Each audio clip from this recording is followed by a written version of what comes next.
So we are back with another Emerald Dream card review. We got some late night Demon Hunter reveals of a pretty cool little package here with Dreadseeds, which it's a pretty obvious callback to WILDSEEDS that we had in Hunter. I guess that's been like 3+ years ago at this stage or something. I can't believe that's been that long ago. But WILDSEEDS was that little cycle of cards where you got 3 different dormant minions. It's a pretty good one too, for the record. That powered a lot of great Hunter decks. And now we're getting Dreadseeds that look very, very similar. You can see all 3 of the Dreadseeds here. A 1-mana 3/3 with Elusive, a 2-mana 4/4 that when awakens gives +3 attack to your hero. And finally, a 5/5 with Taunt and Lifesteal. Each of those, dormant for a number of turns equal to their cost. Now, it might be a little bit of a trap to just like go in and compare these 1-to-1 with the Hunter WILDSEEDS. I will say, like, these have better average stat totals, nice balanced stats. Like a 3/3 is really nice for 1, a 4/4 for 2, 5/5 for 3. All those feel like good stat totals. I would say maybe a little less utility, particularly the 3-drop for Hunter had that big, nice weapon. That felt like it just pushed, so much pressure, and it was still a 5/4 anyway. This is kind of more aggressive in some ways, but then the 3-drop, which is the biggest one, is actually the least aggressive as a defensive card almost, with Taunt and Lifesteal. I mean, Lifesteal's good for Demon Hunter if you're using your face attack to clear things up, but otherwise, if you wanted to use this as like a high pressured set, the Taunt and Lifesteal don't help much. 5/5, I guess, is still ultimately a pretty efficient stat line, but a little bit less cohesive perhaps, and clear to me exactly how these want to unfold. The upside though remains the same, is that this is just usually going to be a big pile of stuff, like just a bunch of bodies on board, kind of coming up at different times, and maybe just overwhelming the opponent, with repetitive stats and dudes and stuff on board. And the Hound Dreadseed in particular does offer, some nice bonuses for, like, obviously face damage, but there's other synergies we're going to see even in this video with weapons where you can sometimes scale up or use that attack for bonus upside as a Demon Hunter. So we're also going to talk about, of course, the cards that make these, because that's a big part of the puzzle as well. Dreadsoul Corruptor, for instance, is more expensive than any of the non-legendary WILDSEED cards for Hunter. They were like 3, 3, and 2 cost, and then you had the 5 cost Aralon.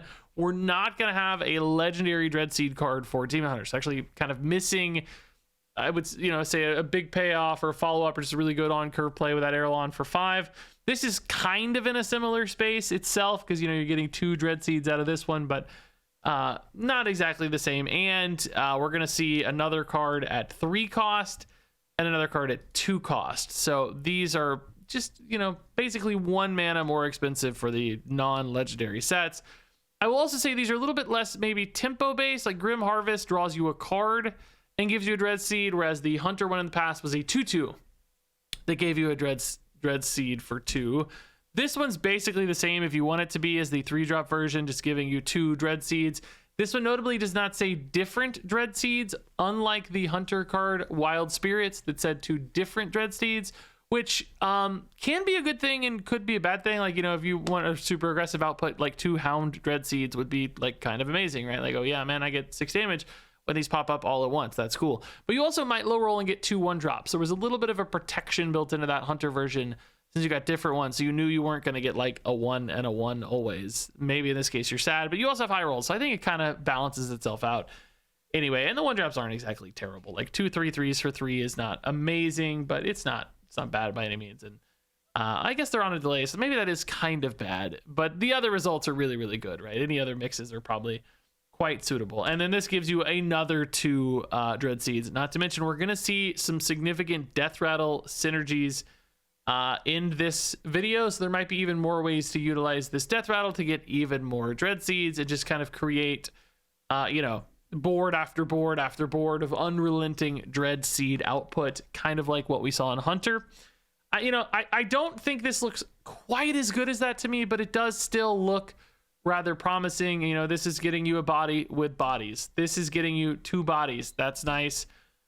This is not getting you a body, but card draw, certainly nothing wrong with card draw.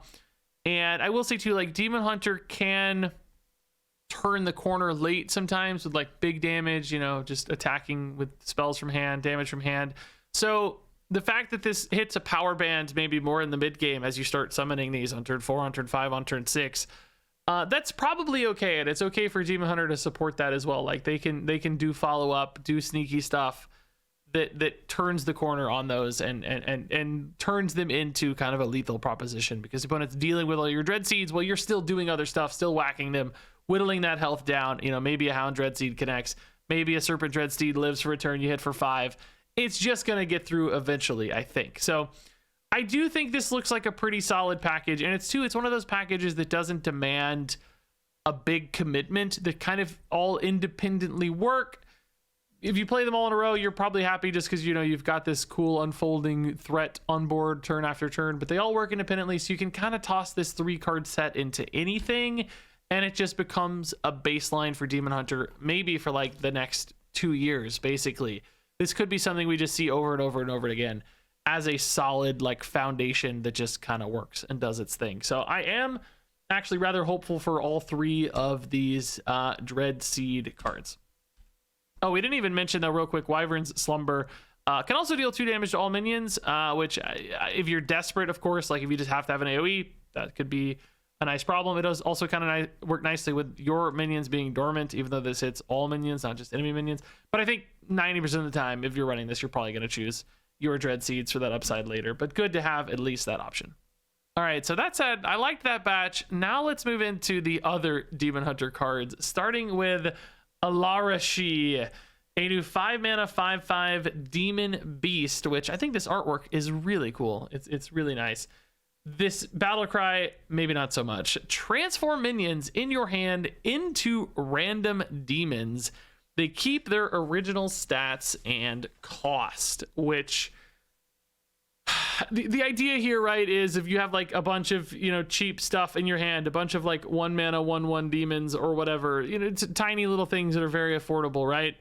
You can get big effects, big battle cries, big death rattles, big crazy onboard auras, whatever it is, from high cost demons, and, you know, make like really, really powerful swing turns. Like, you know, I go into turn 6, I can play 6 1-drops that all have like insane effects because, you know, my demons are all somehow 9-cost demons that are just like so amazing, right? And we can do that, right? Like if you look at the high cost demons, there are definitely some great results. Some of these are actually going to be rotating, but it'll still give us at least an idea of like, you know, oh my god, you know, that we're going to talk about this card in a minute, by the way, spoiler alert, you know, like, oh, Wretched Queen would be amazing on a 1-drop, right? Deathrattle get 2 4/6s. Are you serious? Magtheridon, we know how good that can be with that like shop card from before. A cheap Killjade, and like, sure, I'll play that. You know, there's so many potentially good demons. Zortoth, amazing. But here's the thing, right? Like, that's the list of the good ones. Let's just now scroll up and look at all the bad ones, right? Like, oh my god, so many of these are just completely weird and hard to use. Like Dark Rider, okay, I don't have any dragons, crap, everything's a demon in my hand. Oh no. Patches is like, it's okay, but it's a 1-cost card. It's not amazing. You know, oh, Voidwalker, great, I have a 1/1 taunt. You know, oh, I don't have any pirates. Oh, I just take a bunch of damage. You know, there's a lot of low rolls in essence. It's a very, very inconsistent payoff. Plus, of course, you're just giving up all the things in your hand, or at least all the minions in your hand. Maybe you keep some good spells behind that help you stay alive. But why are you running bad minions just to hopefully hit Alara'shi on time and then hopefully get good results, right? It's just a big old pile of inconsistency, and the payoffs probably aren't going to be worth it. You know, there's like some argument that like maybe you keep this in hand as like a backup plan, and it's like, you know, nothing else is really working for me. I'm just going to take a flyer on this and see if I can hit some nuts and use that as a, you know, win condition or a stopgap or something. I don't think that's going to be worth running in decks. I think people are going to, you know, fine tune towards synergies and game plans like always, and this just gets left out. That said, you know, randomly generating this sometimes, you will absolutely take that chance and see what happens, and you'll hit some home runs, and it's going to be fun and cool. So this is another one of those cards where I do see a lot of random generation potential, fun out of it, but probably not a card I could see making a cut in a deck. I think, you know, giving up good cards for random and potentially very bad cards is going to be a major downside, and it will outweigh the potential upside of hitting, you know, some kind of like super cheap high roll. And even if you do that, you have to build your deck in a way with like a bunch of cheap cards, which might be hard to use too. So ultimately, just really tough card to work with. So I guess we'll go ahead and take a look here at Omen, since I already spoiled it. Omen is the wild god for Demon Hunter, such a sick looking character. 10 mana, 6/12 Demon Beast with Rush and Wind Fury. So, you know, potentially cleaning up a couple things on board. And then if it dies, you've also got this Deathrattle. Deal 1 damage to all enemies, and that improves after this attacks. So, you know, if you're attacking twice with that Wind Fury Rush, that's going to deal 3 damage to all enemies, which is a little bit of face damage, a little bit of a board clear. You know, if your opponent has, I don't know, a couple 6-10s on board or something. No, not 6-10s, 6-9s. Your opponent has a couple nice 6-9s on board and a bunch of 3-3s next to them. By God, Omen is perfect, right? Like, hit that down to 6-3, hit the other one down to 6-3. Omen dies, cleans out the whole board, right? There are certainly some board states where you could see Omen being pretty good. Alternatively, if your opponent has all 3-3s on board, Omen sucks because you can't kill it off. Like, it needs to be able to die immediately if you want to realize the upside of this Deathrattle. And then, of course, if you like attack twice and it doesn't die off, your opponent, you know, gets to decide when it dies, maybe trades in their small stuff. It doesn't get to attack again, hardly ever. This is never going to like live through 2 turns usually to attack, you know, 2 more times and deal 5. That seems incredibly unlikely. So, you know, this is usually maxing out at deal 3 damage to all enemies, which is okay. But, you know, compared to even like that Magtheridon we just talked about, it's really not all that interesting. And that's going to make this hard to run. Like, you never want to spend 10 mana on this. There are some ways to cheat out big demons still in Demon Hunter, which make this a little more interesting just as a big demon body that like gives you some reactivity when you're doing stuff like Cliff Dive. You know, you can Cliff Dive into this, clean up the board a little bit, still hangs out in deck. I do believe when it gets shuffled back into the deck with Cliff Dive that it will lose the like upgrades to its Deathrattle because it's going backwards across the zone. Anything except like tradable cards going backwards across zones tend to lose enchantments. So I don't think it'll like keep it scaling multiple times off like cliff diving or whatever.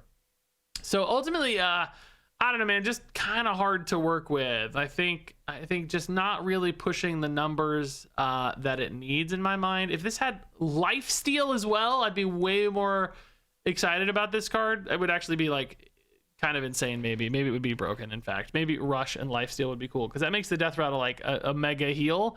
That's the kind of thing that would make me really intrigued by this card if you had more stabilization out of it. But as it stands, it's this weird mix between like threat and defense that doesn't necessarily do either all that well in my mind.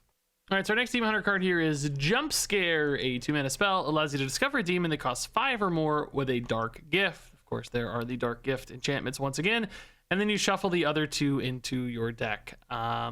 Not totally in love with this. Like, you know, we just saw some demons that might be cool and big for this. The Dark Gift could definitely help. Like, giving charge to some of these big slow demons would help activate them much faster. But unfortunately, you're making your deck worse by shuffling the other 2 demons in very often. Like, you took the one you wanted, the other 2 are going to be bad. Well, my draws just got worse. And, you know, ultimately, discovering a demon, even with a Dark Gift, isn't necessarily something that you're happy to, like, weave in 2 mana now to do later, because it's going to cost 5 or more. So it is going to be a while before you see that payoff. Do you really have time to do this? Like, you're going to find a window for a card that's not even always good? I don't think so. I think this is going to feel like far too much of a tax for an inconsistent payoff. All right, so let's move on to this little Deathrattle package. This is a kind of scary one. It's really intriguing. Ravenous Fellhunter, 5-mana 5/3 demon. Deathrattle, resurrect a friendly Deathrattle minion that costs 4 or less, and then summon a copy of it. So 2 bodies off of this Deathrattle. We already saw. Where's my 4/4? The Dreadsoul Corruptor, right? 4 cost here. This is Deathrattle, summon a dormant Dreadseed. So you could really kind of get 4 bodies arguably off of your Ravenous Fellhunter if you get that. I think that's actually kind of promising. There's this like chain of minions and stuff that just keeps hitting with this, because, you know, like, oh, Dreadseed board, Dreadseed stuff, Fellhunter into more bodies, and it just could kind of overwhelm the opponent with like endless board turn after turn. Like, every turn is like, oh my god, I have 4 more freaking things to deal with, right? Like, I'm never gonna get through all of this stuff. And there are certainly other Deathrattles as well in Demon Hunter. We've got like the Ball Hog as well, right? Like, this is Deathrattle, deal 3 to the lowest health enemy. Probably not the right target, but, you know, just more stuff is a possibility. What I think is really intriguing for this card, though, actually comes in the neutral set. Let me find this guy real fast. The Arcanite Defense Crystal, because to do this, right, this card's really slow. It's 5 mana, do nothing the turn you play it. Not too hard to kill off later at 3 health, but it's kind of taking a minute to get all this going. And it's like, you know, if you're relying on like those 4/4s with the Dreadseeds, right? It's like you need a turn to get the 4/4s out. Then you got to kill those off. Then you need a turn to summon that summons the Dreadseeds. They take a while to come out of dormancy too, right? So it's like, man, that's a 3 or 4 or 5 turn delay or something to get to the payoff. So you need like stabilization. You need health. You need life gain. You need defense to maybe have the time to do this, which Arcanite Defense Crystal solves those problems, right? This is a speed bump taunt that gets you 6 armor. So this dies on 4, you play the Fell Hunter on 5, you should be alive probably because you had a taunt armor gain card on 4, maybe earlier stuff as well. This dies, you get 2 copies of your defense crystal, right? That's another 12 armor and 8 health on board in taunts, okay? That is already 3 defense crystals in the pool for your starship, which you can launch as well. Now on top of that, we're going to take a look at another card here, the Ferocious Fellbat, 7 mana, 7/5 demon. Deathrattle, resurrect a different friendly Deathrattle minion that costs 5 or more. Summon a copy of it. Again, summon a copy of it. So you play this, it dies, you get a Ravenous Fell Hunter back, because this is maybe the only other Deathrattle you have that costs 5 or more. That Ravenous Fell Hunter is going to bring back even more defense crystals. Oh, and I forgot to say, you get 2 Ravenous Fell Hunters, because you summon a copy of it. So that's another 4 Arcanite defense crystals off of each Ferocious Fellbat. And of course, you know, you're also launching starships for even more Arcanite defense crystals. Like, is this actually a deck? Like, can this work?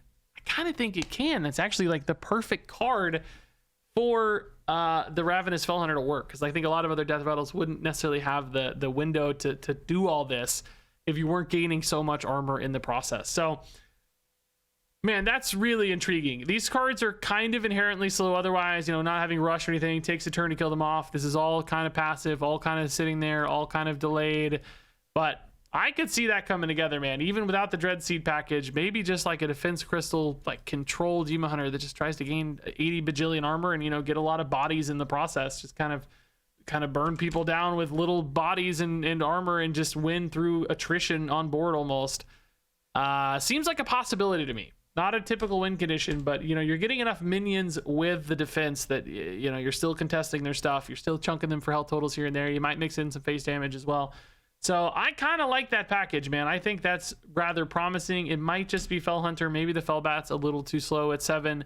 But these both do have some intriguing promise. And then our final card here is the Defiled Spear. This is a 4 mana 2/3 weapon. After your hero attacks an enemy, deal your hero's attack damage to another random enemy. So, you know, hero power up, go to 3/3, hit a 3/3 on board, and you're also going to get 3 damage to maybe another 3/3, clean stuff up, or maybe face, right? This could be a great way to whittle down the opponent's health total while also still kind of managing the board or going even wider on board.